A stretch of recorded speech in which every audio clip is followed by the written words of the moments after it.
Hello बच्चों, तो आप लोगों का फिर से स्वागत है हमारे YouTube channel online study for Hindi साहित्य में।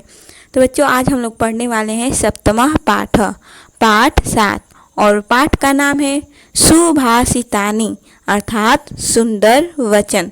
तो बच्चों, हम पाठ की व्याख्या करने से पहले सबसे पहले चलिए इसके हम शब्द अर्थ को पढ़ लेते हैं।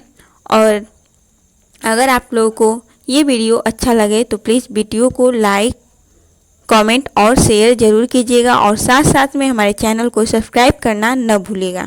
तो चलिए बच्चों, शुरू करते हैं आज का हमारा क्लास। और आज सबसे पहले पढ़ेंगे शब्द अर्थ, जो कि बहुत ही ज़्यादा महत्वपूर्ण है ताकि हमको व्याख्या आसानी से समझ में आ सके। तो देखिए बच्चों, पहला वाला शब्द दिया गया है निजः। निजः का अर्थ होता है अपना, और परः, परः का अर्थ होता है बच्चों पराया, दूसरे का। और लघु चेतसाम बच्चों, इसका अर्थ होता है छोटे चित्त वालों का, अनुदार लोगों का, चित्त वालों यानी कि हृदय वालों का। वसुधैव यानी कि संपूर्ण पृथ्वी ही। और कुटुंबकम का अर्थ होता है परिवार है। परवशम का अर्थ होता है दूसरों के वश में होना। वहीं आत्मवशम का अर्थ होता है अपने अधीन या अपने वश में होना। समासेन का अर्थ होता है बच्चों संक्षेप में। और विद्यात का अर्थ होता है जानना चाहिए।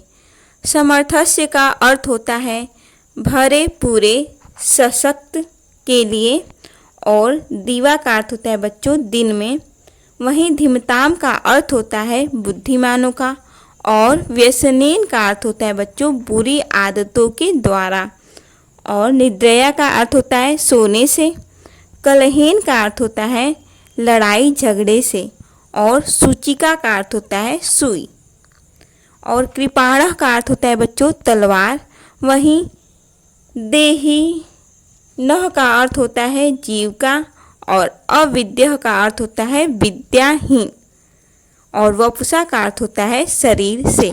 तो चलिए बच्चों, स्टार्ट करते हैं आज का पहला व्याख्या। और देखिए बच्चों, पहला जो वाक्य है वो कुछ इस प्रकार से है। पहली पंक्तियां, अयम निजः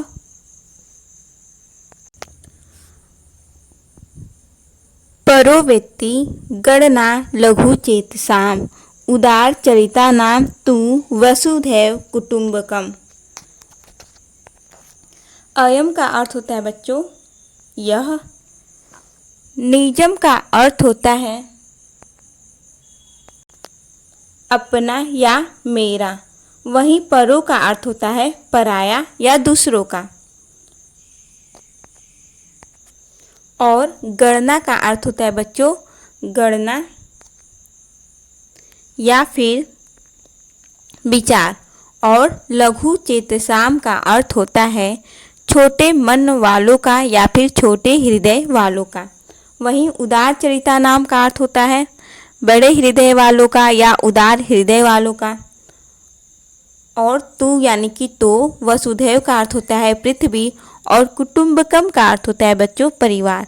यानी कि इसका पूरा अर्थ हुआ यह मेरा है, या यह अपना है, या यह पराया है, दूसरों का है।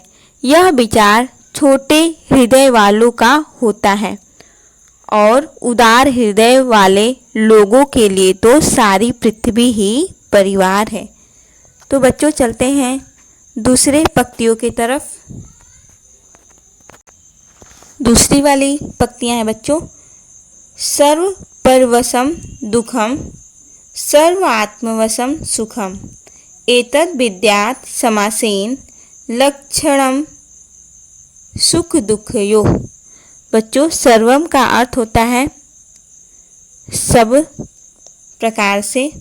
परवशम यानी कि दूसरों के वश में। और दुखम का अर्थ होता है दुख। और सर्वात्मवशम यानी कि सभी प्रकार से अपने वश में होना। सुखम का अर्थ होता है सुख। और फिर एतद मतलब होता है इस प्रकार से। विद्यात का अर्थ होता है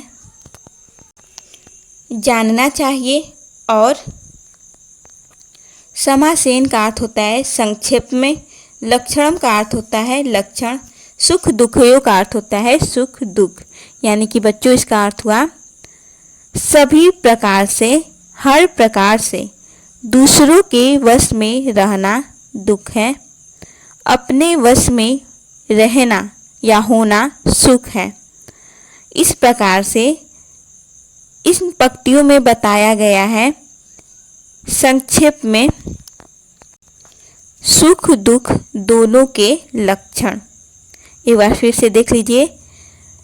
हर प्रकार से दूसरों के वश में रहना दुख है और हर प्रकार से अपने वश में होना सुख है।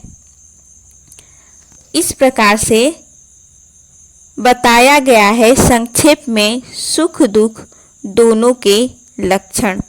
तो चलते हैं तीसरी पंक्तियों की तरफ। और तीसरी पंक्तियां हैं बच्चों, तीसरी पंक्तियां है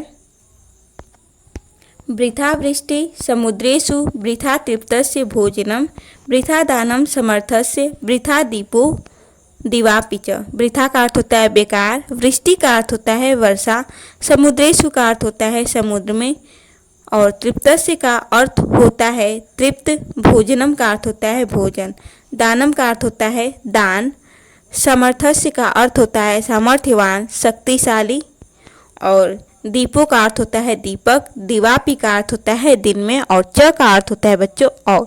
तो इसका पूरा अर्थ हुआ समुद्र में वर्षा होना बेकार है और तृप्त भरे पेट वालों को भोजन देना बेकार है। शक्तिशाली, सामर्थ्यवान या समृद्ध को अर्थात धनवान को दान देना बेकार है और दिन में दीपक जलाना बेकार है। एक बार फिर से आप इसका व्याख्या समझ लीजिए। समुद्र में वर्षा होना बेकार है, तृप्त व्यक्ति को भोजन देना बेकार है और शक्तिशाली समृद्ध को अर्थात कि धनवान को दान देना बेकार है, और इसी प्रकार से दिन में दीपक जलाना बेकार है। तो चलते हैं अगली पंक्तियों की तरफ। और अगली पंक्तियां है काव्य शास्त्र विनोदेन कालो गच्छति धीमताम व्यसनेन तु मूर्खाणाम निद्रया कलहेन वा। तो बच्चों चलिए जल्दी से हम इसके अर्थ को देख लेते हैं। तो बच्चों इसका अर्थ होता है बुद्धिमान लोगों का या व्यक्तियों का समय साहित्य की चर्चा,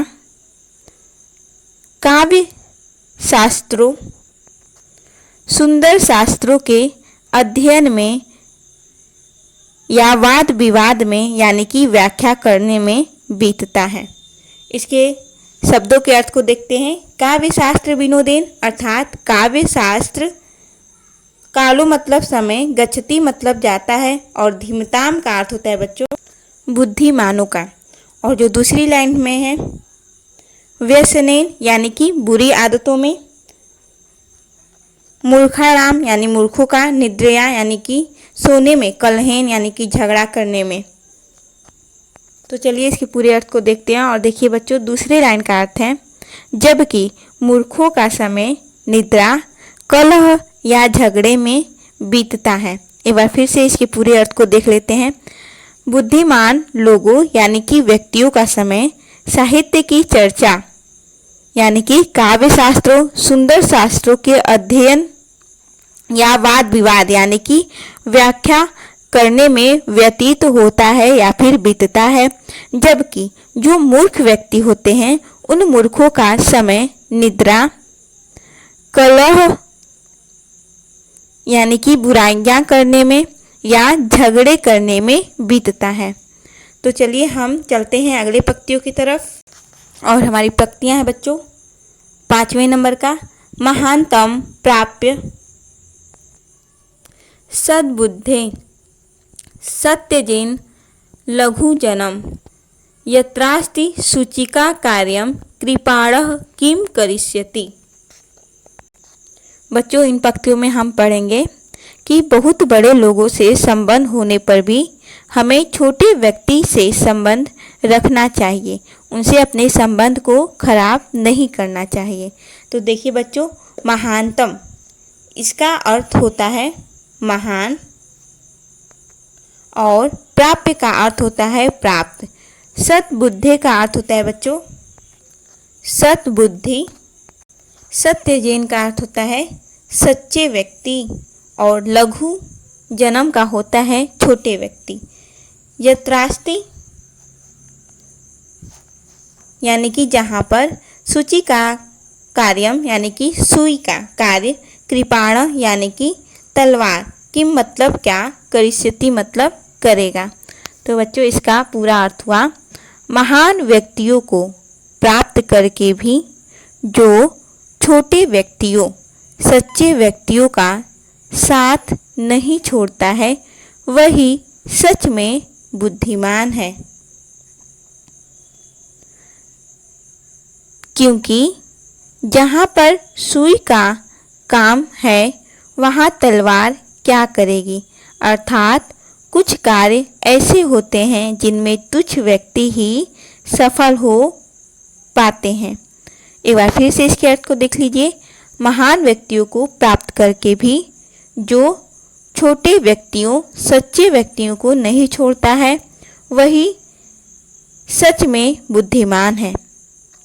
अर्थात सद्बुद्धि के महान होने पर किसी को छोटा तुच्छ नहीं समझना चाहिए, क्योंकि जहाँ पर सुई का काम है वहाँ तलवार क्या करेगी, अर्थात कुछ कार्य ऐसे होते हैं जिनमें तुच्छ व्यक्ति ही सफल हो पाता है।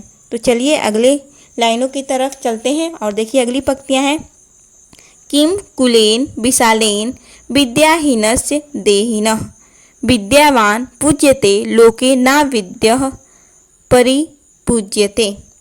किम मतलब क्या, कुलेन अर्थात कुल में, विशालेन अर्थात विशाल या बड़े, विद्याहीन से अर्थात विद्या से हीन या फिर मूर्ख। देहिन का अर्थ होता है जीव का या फिर प्राणी का। विद्यावान अर्थात विद्यावान, पूज्यते अर्थात पूजे जाते हैं, लोके अर्थात लोक में, संसार में, ना विद्या अर्थात बिना विद्या के विद्याहीन या मूर्ख, परिपूज्यते अर्थात नहीं पूजे जाते।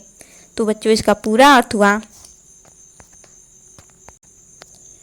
जो प्राणी विद्याहीन अर्थात मूर्ख है, उनका विशाल कुल में जन्म लेने का क्या फायदा,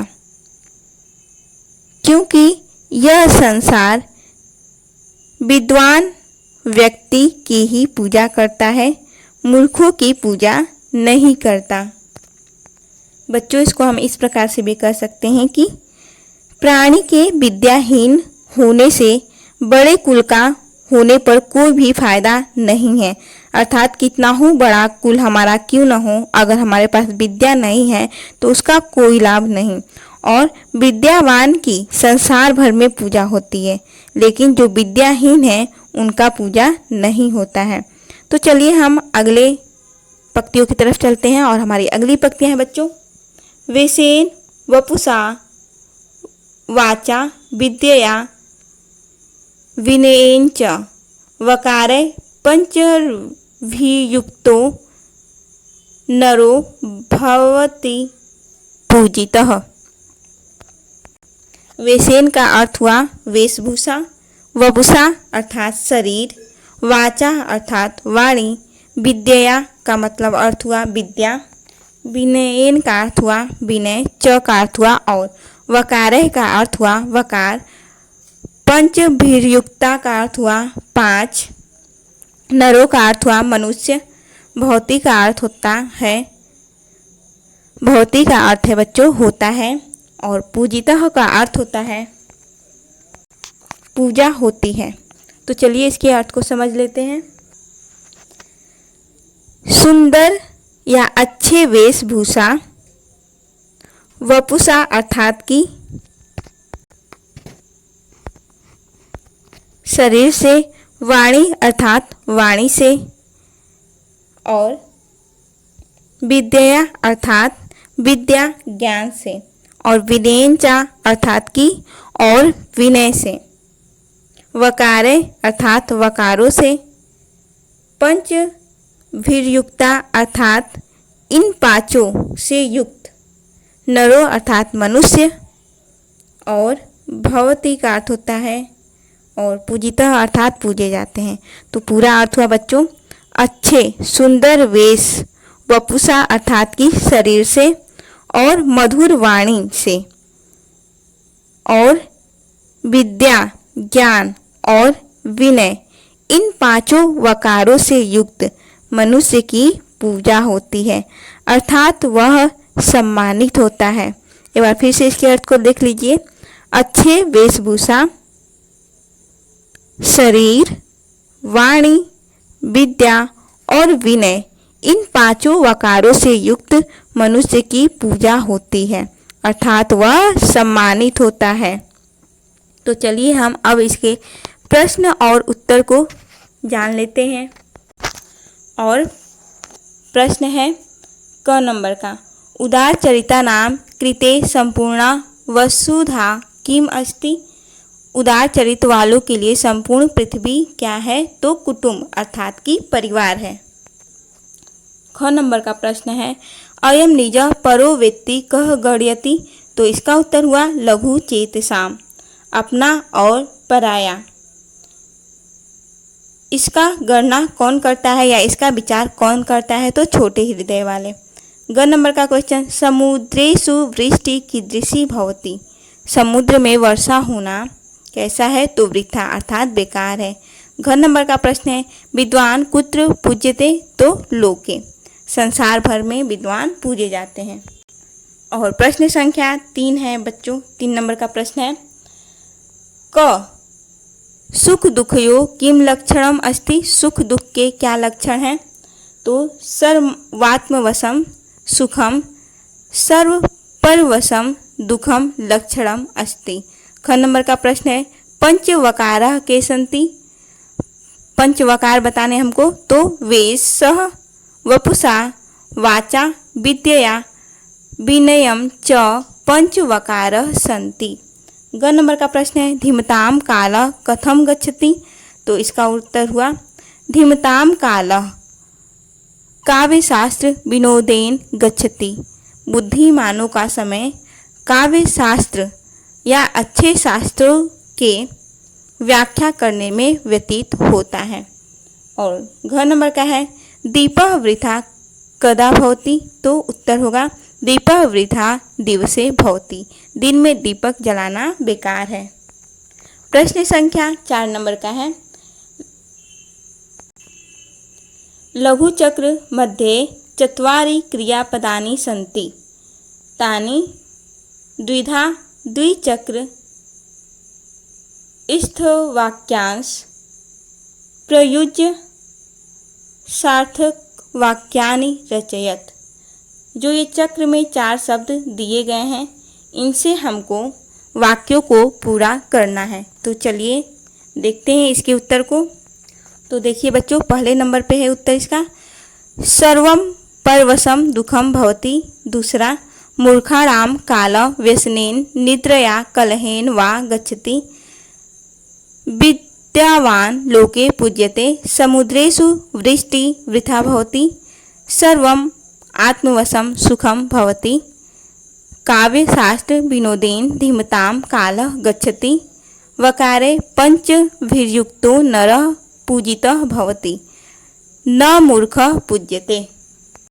और प्रश्न संख्या 5 नंबर का है, वाक्यों को पूरा करना है, रिक्त स्थान हमको भरना है। तो पहला है उदार चरिता नाम तु वसुधैव कुटुंबकम। और क नंबर का है वृष्टि समुद्रेषु।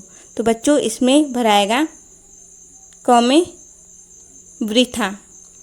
और जो ख है महानतम प्राप्य, दूसरे नंबर पे भराएगा बच्चों सद्बुद्धे। फिर उसके बाद है मूर्खाणाम समय व्यसनेन निद्रया कलहेन, इसमें भराएगा गच्छति। तीसरे वाले में भराएगा बच्चों गच्छति। फिर है, देख लीजिए एक बार फिर से, मूर्खाणाम समय व्यसनेन निद्रया कलहेन गच्छति। घ नंबर का है वेसेन वपुषा वाचा। चौथे नंबर पर भराएगा विद्यया विनयेन च। अब प्रश्न संख्या छठे नंबर का है विलोम पदानि योजयत। और देखिए निजः, बच्चों निज यानी अपना, पर यानी पराया दूसरों का, सबल सबल का हो जाएगा निर्बल। सबल यानी शक्तिशाली, निर्बल यानी बिना शक्ति के निर्बल। उदारः इसका हो जाएगा अनुदारः, सुखम का हो जाएगा दुखम। तो चलते हैं अपने 7वें नंबर के प्रश्न पर। और बच्चों 7वें नंबर का प्रश्न है हिंदी भाषायाम अनुवादम कुरुत। हिंदी भाषा में अनुवाद करना है। क नंबर का प्रश्न है सर्वम परवशम दुखम सर्वात्मवशम सुखम। अनुवाद होगा किसी दूसरे के वश में रहना दुख है और स्वतंत्र रहना ही सुख है, यानी कि अपने वश में रहना सुख है। ख नंबर का है वृथा तृप्तस्य भोजनम। इसका अनुवाद हुआ तृप्त व्यक्ति को खिलाना, भोजन देना व्यर्थ है, बेकार है। ग नंबर का है महानतम प्राप्य सद्बुद्ध। इसका अनुवाद हो जाएगा सद्बुद्धि के महान होने पर किसी को तुच्छ छोटा नहीं समझना चाहिए। घ नंबर का है विद्यावान पूज्यते लोके ना विद्या परिपूज्यते। अनुवाद हो जाएगा विद्यावान की पूजा संसार भर में होती है, मूर्ख की नहीं। तो बच्चों आज का क्लास हमारा यहीं पर समाप्त होता है। अगर आप लोगों को वीडियो पसंद आया हो तो प्लीज़ वीडियो को लाइक शेयर और कमेंट जरूर करिएगा कि आप लोगों को आज का क्लास कैसा लगा। और बच्चों हमारे चैनल को सब्सक्राइब करना न भूलिएगा ताकि आप लोगों को ऐसे ही वीडियो मिल सके और आपको अच्छी जानकारी मिल सके। तो बच्चों मिलते हैं अपने अगले वीडियो में, तब तक के लिए धन्यवाद।